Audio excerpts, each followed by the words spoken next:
I was at work today. Uh-huh. And, I know some things about politics and people in Congress and things, but I really try to do my best to stay out of names and details and things. But today, somebody was talking about Tucker Carlson. Yeah, you said his name before we started the camera. I just started chuckling on it. Go ahead. Yeah, What yeah. did he do? What did he say? Well, I don't know because I don't know much about him or his beliefs or a whole lot of things. But I guess supposedly he's changing his stance and he's feeling a little bit more remorseful. And he says that, and don't quote me, but this is just paraphrasing here, but something along the lines of he feels bad for pushing Trump on America or something along the lines of that. Yeah. And some people are kind of just making a mockery of it.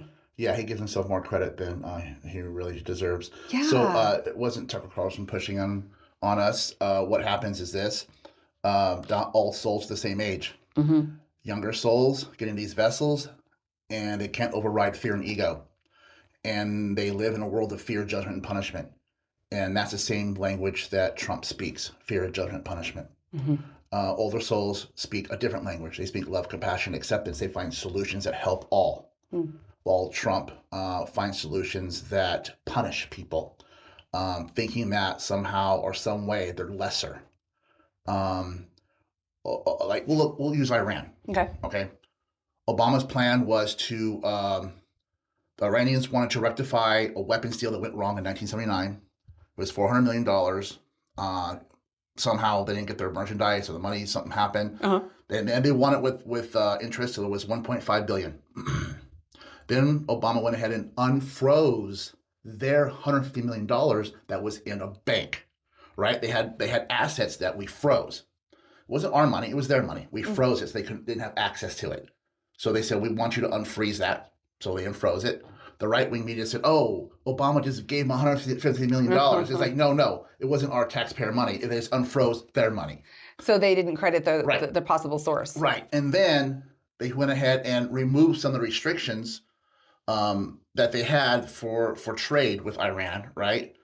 And that allowed their economy to grow a little bit faster, all right? Or to even start growing so they could help the people. Help the people get more jobs, do this, do that. Just to stimulate their economy a little bit, taking off the restrictions, economic restrictions, giving them, unfreezing their money, and paying $1.5 billion. And then we got UN inspectors into Iran, and that allowed us to know what kind of uranium they had in there. You know what I'm saying? What kind of nuclear stockpiles they had. Was it just energy grade or was it weapons grade? Oh, I see. Right? If it's energy grade, fine. That's a great way to make energy for your country. You're producing, you're just applying all this electricity to all these houses, whatever, right? Yeah. So we got what we wanted, and it cost us very little, $1.5 billion. That was it. And that was already done. But Trump said, oh, that was a bad deal for America. Bad deal for America. What was bad about it? There was nothing bad about it. That's why he wouldn't elaborate on it. He just said it's a bad deal for America. Like, it was already done. We had the UN inspectors in there, and we unfroze their money and removed restrictions, economic restrictions. So he said it's a bad deal. He put the restrictions back on. They kicked the UN inspectors out. Now he has a reason to use bombs. Oh. So he's already spent $50 billion dropping bombs on Iran. So a younger soul will always find fear, judgment, punishment. They will use guns. An older soul will find common solutions to find common ground to where people don't die. And it costs a lot less.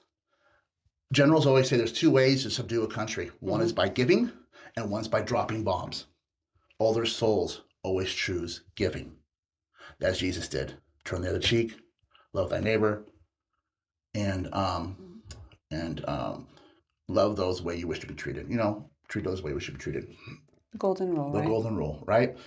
And Trump he's not even eye for an eye. He's preemptively stabbing out somebody else's eye so they don't stab out his eye. So it's not even eye for an eye. He's doing above that. Get them before they get me. It's even worse than eye for an eye. He's stabbing their eye out before they can stab our eye out. Even though that wasn't the only solution. There was many solutions, but a younger soul will never see it. So many potentials. Right. So that's the difference. Trump is the Pied Piper of young souls. And like he said he can walk down Fifth Avenue, shoot somebody, and wouldn't lose one vote because he speaks their language: fear, judgment, punishment. Wow. And it's true. Unfortunately, the conservative movement is dying, and Tucker Carlson knows it and needs to keep somebody watching. That's the real problem. So next video, we should talk about how the conservative movement is dying. Great.